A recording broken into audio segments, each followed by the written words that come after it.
many of you have listened to the Head, Heart, and Boots podcast? I can't tell you that reaction, how much that means to us.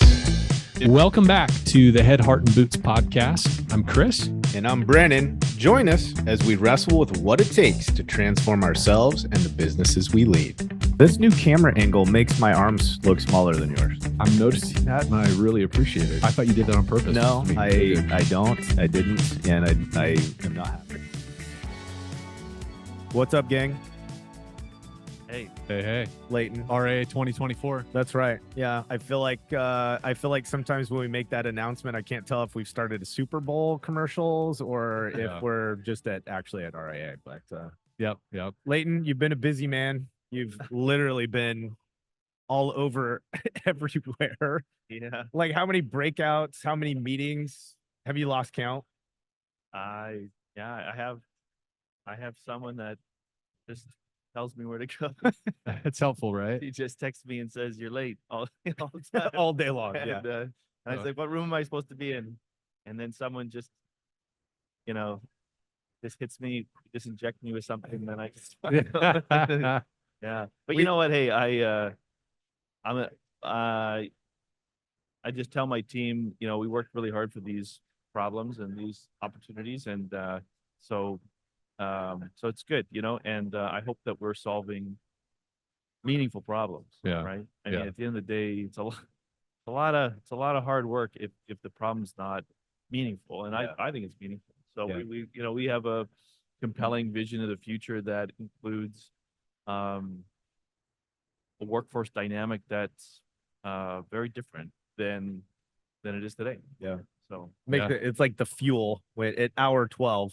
Yeah. That's the one that fires back in for another one. Yeah, exactly. So another thing that we're doing that we announced yesterday with our partner at the RIA is a new study that I think is long overdue, is the cost of doing business in property restoration. I was chatting with the two big brands, like big independents last night, and they might have been a few wine glasses in, but they, I don't know if they needed a confessional booth, but I was the confessional booth, and they said, "Hey, like, we don't make money, and we know that all the chest beating and all the bravos and all that, like, there's not a lot of people here making money or making, when you consider the input and you consider the outputs, it's not working." Yeah. And I think of Mark Driscoll's words, I think it was yesterday, where he said, "Hey, if we don't band together and make some changes,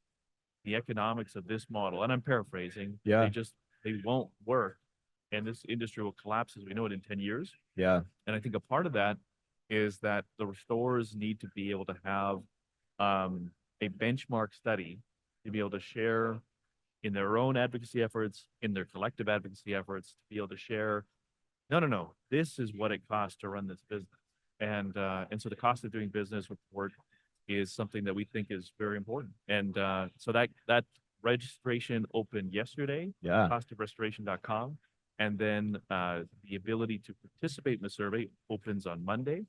And then there'll be an intake period. So we're hoping that accounting and finance leaders of independent and franchise brand restoration companies across North America will invest an hour, complete that survey.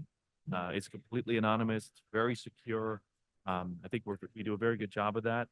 And then the data that's ingested will be anonymized, but ultimately it will produce a report that we hope will be an annual cadence that allows companies. We've scheduled the release just on the heels of the fall, when a lot of companies go into budgetary season. Yeah. And so the idea would be that they can plan to receive that report, and then to be able to compare where they predict they'll close their books that year against industry trends, and hopefully it will improve the quality of decision making. I love that. I think, part of what I feel like we struggle with a little bit is it's a big industry full of opinions and perceptions. Yeah. And I think some of the value that you guys and your team has brought is you're actually gathering data that in some cases affirms what many of us are thinking or experiencing at a gut level or in day-to-day business.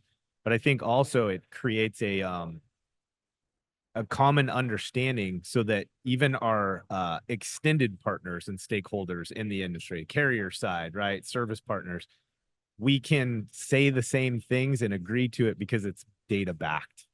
And so I think there's some pretty massive opportunity for this. From your perspective, what's the, like, what would be, I'm a restorer and you're saying, hey, please follow the link, which by the way, in the show notes below, we'll have the link for this to participate. But what is the value to them? And I know that may seem like a silly question, but when we're running and gunning, we often don't connect the dots. Right. So why should I participate in this thing that you guys are putting out? I mean, the number one thing is because you're in this to make money. Like, this is a very expensive hobby. Yeah. Yeah. Very stressful hobby. And unfortunately, a lot of people, at least if you ask their spouse, they're like, looks like a hobby because the economics aren't really adding up. So I think number one is because this is an industry, I think, that does meaningful work. I think this work has a very fulfilling, I think there's a lot of dignity in the work. And I think that this should be an industry that's very profitable. And I think that if it's not, you suck the incentives out of a contractor's world. Yeah. Especially when you hand the baton over to the next generation. I mean, that's something you guys are very passionate about. I'm very passionate about, is thinking about the next generation restorers. And I think there's a lot of individuals that say, hey, Dad, hey, Mom, maybe this filled you up emotionally and it really fired you up and it got your adrenal glands pumping. But I want to make money. And I know what it's like to grow up in an industry that wasn't actually that profitable. And I don't know if I want to continue. So I think the generational continuation of this industry is based on, there has to be a strong economics case. And for a lot of restoration companies, they live in a kind of in an understandable vacuum where they probably have never seen the P&L of another company in their industry. Yeah, for sure. And so they really don't have, I would say, anything to compare their financials to and just say, how are we doing? And I think that when you compare notes with other individuals in your industry, I think it allows you to be able to know when you're doing a good job. Sometimes accounting teams don't know if they're doing a good job. And sometimes it allows you to say, hey, you know what we've become accustomed to is actually a really distressing number that is not reflective of the industry, and we should probably do something about it. Well, and I think too, you also just have the ego dynamics that all of us are subject to. We want to come across as being successful. We want to be seen as a competent person. And so even in these like little tabletop conversations like are happening all over right now, there's such a strong tendency to round off the corners of what our EBITDA is. Especially we hear somebody who has a stronger EBITDA than us, we tend to fudge upwards. We might be inclined to do that. I think the data that you guys are going to be collecting and sharing with us is going to be really valuable because it's going to be clean. It's going to be stripped of the ego stories that we often bundle in those conversations when we gather at events like this. Can you parse out though a little bit, like what's some of the data specifically that's going to come out of this that you're anticipating that will be actionable and strategic intel that companies can use? There'll be 30 questions. There'll be questions where we've decided really in this function, this rhythm, it'll be very percentage driven. So, at the end of the day, a lot of I think what people are after is, rather than just getting dollars and cents, well, you spent $5,000 on, respirators. Like that's less interesting than, what percentage of your spend was on, say, training and development, right? Yeah. What training and development spend did you put in? And so a lot of it will reveal, I think, how the pie graph, that is, how operational costs are stack up across the industry. I think that will be very illuminated. I think as well, there'll be a lot of clarity brought to topics like 10 and 10, topics like WIP, topics like, I think that people will have a lot more clarity. Some of the other studies that we do with, say, our partner CNR, that really gives us some illumination on themes, sentiment, trends, buying patterns, batting behaviors. We're not really going into that. We're really just camping out in the accounting and finance department. Yeah. And we're trying to essentially create an appropriate template of kind of what their P&L looks like. and obviously anonymized, but being able to then allow an accounting leader to sit across from their business leader, their ops team, and just be able to pull up their results and pull up the industry results, and just be able to just correlate the two and say, scorecard moment, right? Yeah. Like we're doing well here, and we're lagging here. I don't understand how we're going to stay competitive on wages when obviously we're so materials heavy, or Yeah. I know that you're super fired up about getting all the new stuff, but how are we going to close the gap? Like, how are we going to compete with an industry that doesn't have this level of, say, I don't know, like obviously our cost of capital is out of control. Yeah. So, No. You know what I'm wondering- the only thing I'll say is, like, you guys get a rare behind the scenes view Yeah. at companies, and but most companies, it's a solo effort. Yeah, 100%. And I think that's, Chris and I have said it a lot. It's like sometimes the superpower ultimately is we just get to see what's actually happening. And so we can talk to people more collectively on what's happening or not happening. They're not alone. You're not in a silo. I think one of the interesting things that I'm really curious to see is going to come out of this is the spend. Like you had mentioned this one specifically on training. And I just think, there's this common conversation with a lot of influencers. Like I'm just thinking yesterday, like hearing the AGA talk specifically about some of the things they're doing to represent us as contractors is, we want to be seen more professionally because we do hard work in hard environments and in unrealistic timeframes most of the time. Very complex. Yeah. It's very complex, yet we don't get recognized like journeyman plumbers and journeyman electricians as a professional trade. Yeah. And I think there's a lot of things that need to happen there for us, right? That are positive. But I think this points back to, it will be interesting to hear data that we can be more honest around, like how much are we investing in training? And maybe part of that equation is like, well, in order for us to be more and more so recognized as a professional industry, we're going to have to look at how we're equipping our people. And is it really just on the job training, throw them in the cab and see what happens?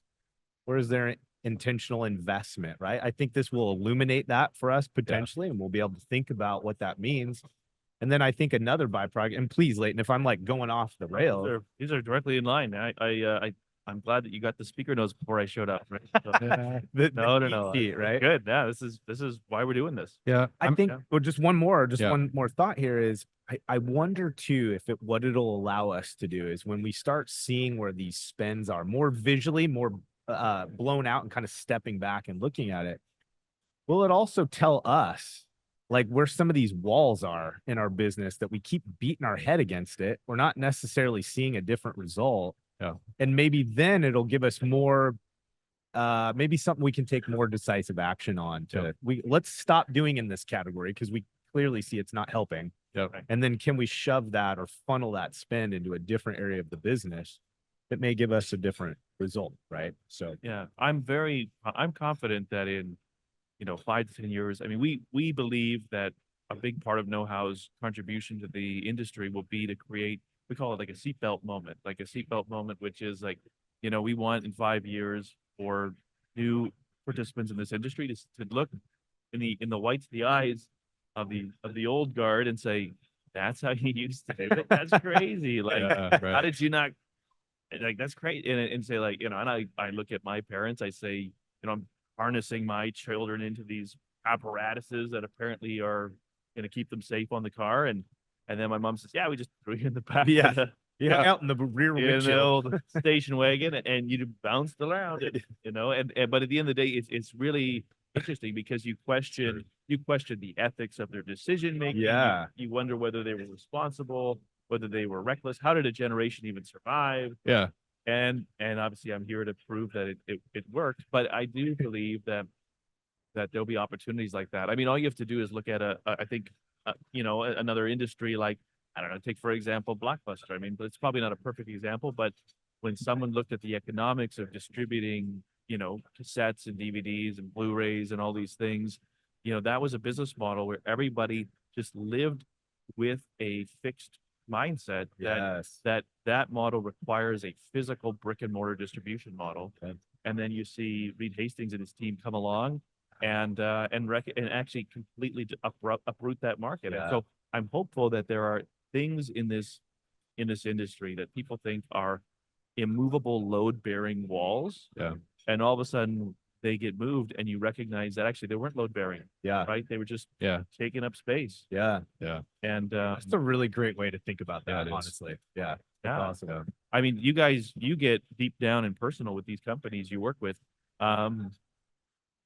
Do you think what would be the value in having a, let's call it a third party source of data that you can point to try to help them to see the need to change? Yeah. Is that Oh, I think is Valuable. incredibly valuable. Yeah. Well, I think one of the data points I'm very interested in is cost of sales, right? And like a sales motion? yeah, yeah. Well, and because I think the industry is so oriented right now on the impact of TPAs.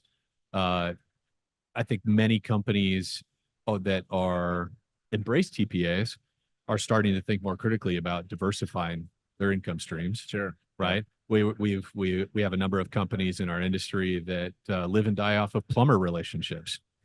What happens as that market starts to get upset? And so there's X percentage of sales that they're spending out to get those leads from plumbers Right. versus, say, a direct salesperson, right? And the salary costs and commission costs of that.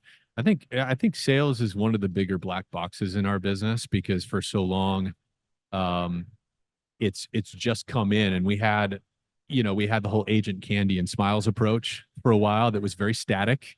You hire a fresh-faced kind of college kid with some enthusiasm, pay him $40,000, fill the trunk of their rig with swag and items like that, and it was a pretty static business model for a long time. Hire somebody for $40K, give them 3% of whatever jobs they get in, and it was very black and white and very easy to repeat. And of course, that market has changed a lot. And so because of that, people have started shifting their attention to plumber relationships. And of course, that is the wild, wild west in terms of you got some people paying $200, flat commissions to plumbers, and you got some that are paying $1,500. You've got some, we were just talking to a customer that they pay 15% of whatever job a plumber sends to them. And we heard that. That's They're a like, commitment. Yeah. Wow. Yeah. And I think there's an attitude amongst restorers, or there's not even an attitude.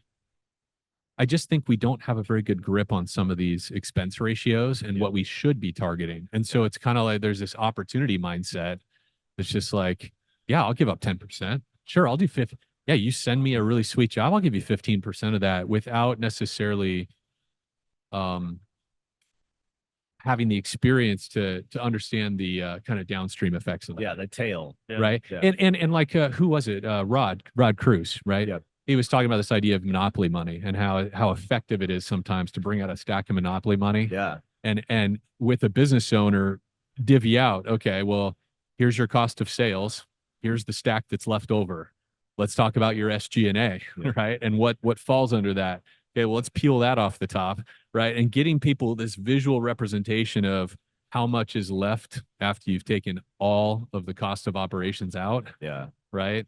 Is just, I think our industry just is now kind of coming into a phase of professionalizing ourselves. Yeah. To the point we understand how to work off percentages. Yeah. I think one of the things that a possible outcome too is if we can establish like thinking about like housing markets, median and if we can go through the steps of teaching people, hey, here's averages, here's median prices, like where do you want to be? What is it that you're looking to do? Then I think too, when we get into these engagements with carriers and we're negotiating with adjusters, and I'm not poo-pooing on anybody, but when we're in that, instead of feeling this weird pressure coming from them, telling them, well, that's cost of doing business, or that's in the line item, all these things, we're more aggressive, not in a bad way, but professionally saying, no, it's not true. Like, I understand what my P&L looks like. I know I'm not going on Bahama vacations every time we complete a job. And no, it's not in the line item. It is not in the cost of business. Or better yet, I heard someone say this yesterday. You're right. It is a cost of doing business. That's why I'm charging for it. Right. But I just think it makes us more confident when I'm not trying to give a rebuttal or support my decision-making in a silo. Yeah. I can say, hey, I'm saying this, and this is something I'm confident in because restorers are saying this. Yeah. Our industry is supporting this decision or this, right? Yeah. I think that's where the value comes, that our industry up till now is just, we don't have that unification to support each other as much. So I would say.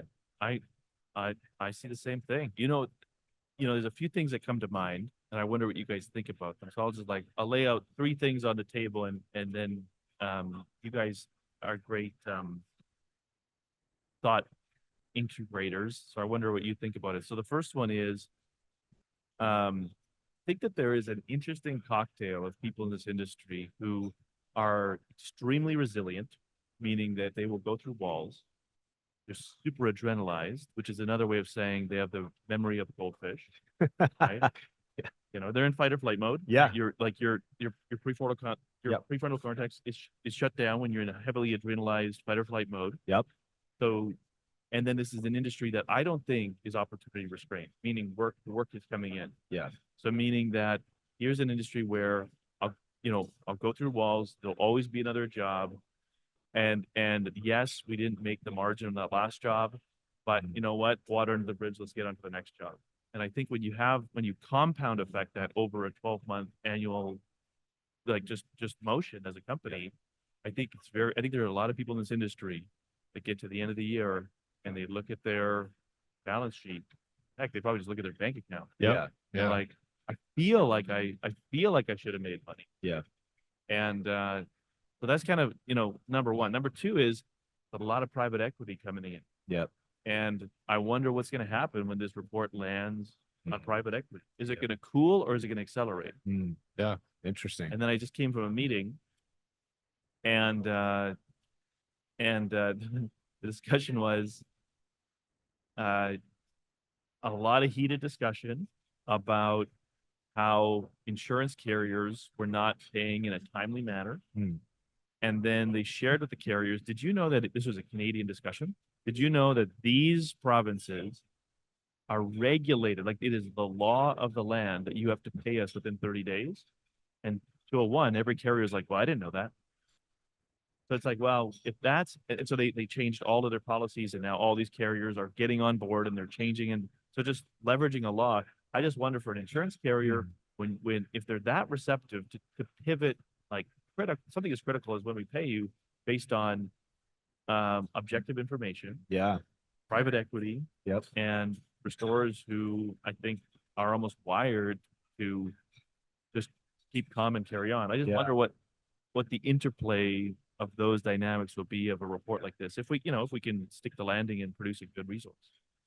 I think the implications are huge. I think that part of the value of like KnowHow as an example is, I think you've made this comment, but trying to find a place that we can have a universal truth, right? Like you use that term, I think internally, right? Like us as players, if we use the KnowHow platform, we can create our own internal truth. So it's not tribal knowledge. It's not, communication or brain farting, whatever the hell that means. Message shifts right between bodies. Well, and I point towards like actionable insights, and what they've done as a team is we're trying to create language that we can all agree to because it's mutually beneficial for all the stakeholders. And I think there's potential that this data will do that. I think it will illuminate on areas that maybe different parties have different assumptions based on their perception and the angle of the table they're sitting at.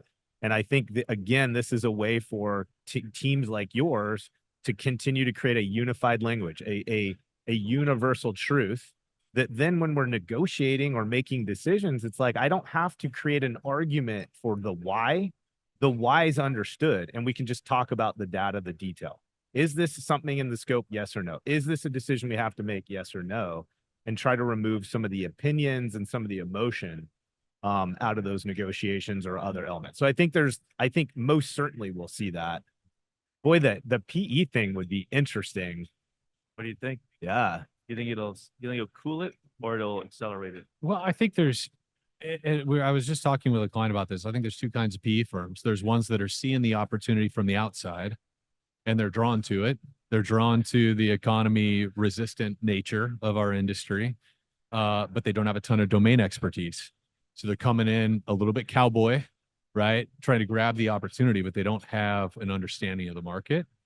I think they will react differently, perhaps, to the data than the PE firms that are more heavily entrenched in the business, that have been at it maybe in this space for the last 3 to 5 years. I think there's probably going to be different reactions, Yeah. based on different levels of bravado. I think Yeah. people that are in the business, they've had some sobering moments over the last few years. Yeah. And they understand some of the yin and yang of the industry. And I think these outside PE firms that are still continuing to come in, I think there's probably some, they're bringing a level of optimism, Yeah. that isn't yet balanced with Yeah. the realities. But I'm excited about this report because I think one of the themes we've been talking about is just the professionalization of the Yeah. industry. Yeah. This is one of those things where us collectively knowing the data of our business Yeah. on like the wisdom of the crowd. Yep. There's a lot of best practices that for the last 25 years have been exchanged at conferences like this, but we've been pretty light on the data. I mean, frankly, I think it's objectively so until KnowHow came around and started. I mean, some of the past research and data, you guys have provided, I think that started to illuminate, the numbers of the business in a way that we haven't had access to previously. Yeah. I mean, I think that's fair to say. I think it's totally fair. I think maybe one other kind of just brief concept here is for folks is I think it's empowering for the restorers. Yeah. Because if I'm valuing my business, evaluating that, I can't do that from a sense of I don't know what I don't know. Yeah. And so I might be thinking that my company's worth X. And really, if I look at my financial data in context with all the others in the industry, I think it empowers me then to think about my business and say, okay, well, someday I'm going to have an exit. I want all my options on the table as part of that exit. And I want to know what my company's worth. Well, if I can look at this data and I can say, hey, if I tweak these things, it's going to put me in a position where my financials are middle of the pack, top of the pack. Yeah. Well, that's going to have a direct impact on your multiple when it comes time to potentially exit or do something different versus just the rise and grind. And so I think there's a ton of that we will see over time, Yeah. But- When you think about, so to get to a place in due diligence where a capital provider or a private equity fund or a consolidating purchaser actually gets their hands on a company's P&L. So, the NDA is in place, the LIO is in place, the LOI, sorry, I mean, there are some gates that a potential acquirer has to go through to see the financial. Yeah. Yeah. And so there's a lot of work that they've got to go through to see the financials. Yeah. And so I think it'd be interesting just for a restorer to be able to say very quickly, like, hey, before you even look at my numbers, I'm middle of the pack. Or before you even look at my financials, I can tell you right now, I'm top of the pack. Or I beat the market. Yes. And Yeah. I think it just hopefully just efficiencies, right? Yeah. I agree. Now, I don't know if this is a fair example, but can you imagine, like, how different let's pick a popular sport. What's your sport? Football? Soccer. Soccer. He goes soccer. Oh, Yeah. okay. Yeah, but that's like football, right? Yeah. Like, Yeah. Well, apparently. Yes. Original football, maybe? yeah, I know. Okay. So soccer. Okay, so I would assume that soccer has a lot of the same data as, say, football, hockey, baseball. It's probably fantasy soccer. I would Sure. assume. Oh yeah. I just think about how different the game would be if, like, nobody kept score during the game. Like, fans could not monitor the stats of the participants. You never knew the ultimate results unless you had a way of tracking it, of how good an athlete was. I mean, and you could never support a system like a fantasy sport. Like, it would be, I think it would really it would kill so much in sport. Yeah. And so I wonder if in a couple of years after you do this report a couple of times and we have comparative data, I just wonder what it will be like. And we'll just say, it was like we were playing this sport we call property restoration, where, like, no one turned on the scoreboard. Yeah. You know what I mean? It was fun. It was like maybe we're living in, like, pickup restoration right now. You know what I mean? And we're going to move into the professional restoration league in the near future. I just think we assume so much. We see the people that seem to be succeeding at scale, and we make a lot of assumptions. And that's been one of the interesting experiences at Floodlight is as we get behind the curtain with a lot of companies, many times the actual financials match the external bravado of that team and the culture of the team and the results and performance and so forth. And there are a lot of scenarios where you get behind the curtain and you start to break down, a person's overhead costs, and ultimately the EBITDA that they're taking home, that they're keeping, and it does not at all match the external picture that business has, put out there. And of course, I think probably many companies have a phase, at least at a time, where the internals don't match the externals, right? It's just part of the journey of business. But I think we don't have great objective measures. Like many other industry do in terms of really obvious benchmarks that all of us can be working off of. And Leighton, you're always so humble about this, and maybe we can kind of use this to begin wrapping it up a little bit. But Chris's, statement about know-how, and that's legit. Like if we're honest about who the data presence is right now in our industry, I would have a real tough time arguing that there's anyone else doing it at the level that you guys are doing it. And I think that's part of the affinity that's beginning to develop around you and the know-how team is you guys were forward facing heavily with value creation before there's a real ask in terms of, does the know-how platform make sense for you to adopt in your organization? Right. We're getting a lot of value from the know-how team that's global in nature from our industry. And so I think it's very respected. I know it's our attraction to working with and around your team is that it's like you're doing a ton to professionalize and help us get a lift as restorers. So I don't think people can miss that. But for some reason, if you've been a little bit under a rock and you're not paying attention to that, all the ebooks, these studies that you guys have presented, all have provided very concrete value that can educate ourselves and help us be better restorers and make way better decisions. I'm assuming this will do nothing less than that. As we close up, though, I kind of went on a preach sesh there. Again, one more time, what is it? Right. What's the link? Where are we going? Go? What are we doing? And then again, we'll have that in the show notes as well. Absolutely. So so today we are officially launching the cost of doing business survey with the Restoration Industry Association. So the study will produce the cost of doing business report, and it will be an annual cadence that is put on by RIA and KnowHow.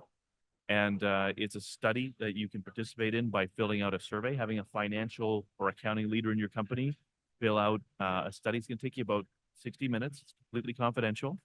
And you go to costofrestoration.com, and it's going to take you through 30 questions that were heavily vetted. Emphasis on the heavy.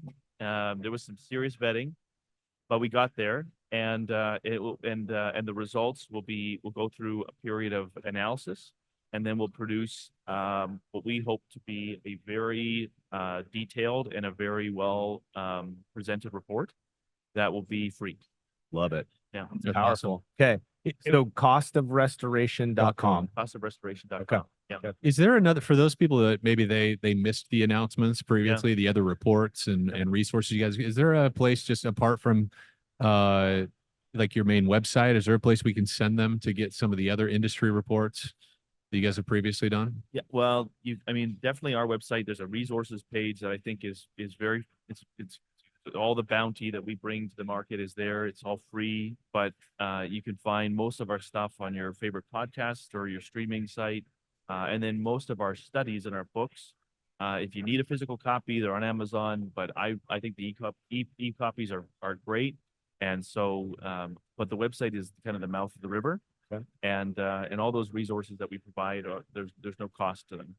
Okay. Awesome. Love it. And your main website is TryKnowHow? TryKnowHow.com. Yeah, Yeah. TryKnowHow.com. And you click on the resource button, and you go right down there, and studies, podcasts, books, it's all there. Okay. Love it. TryKnowHow.com and costofrestoration.com. Contribute. Let's Okay. do it. All right. Thanks, man, for hanging out with us. Yeah, thanks for having me.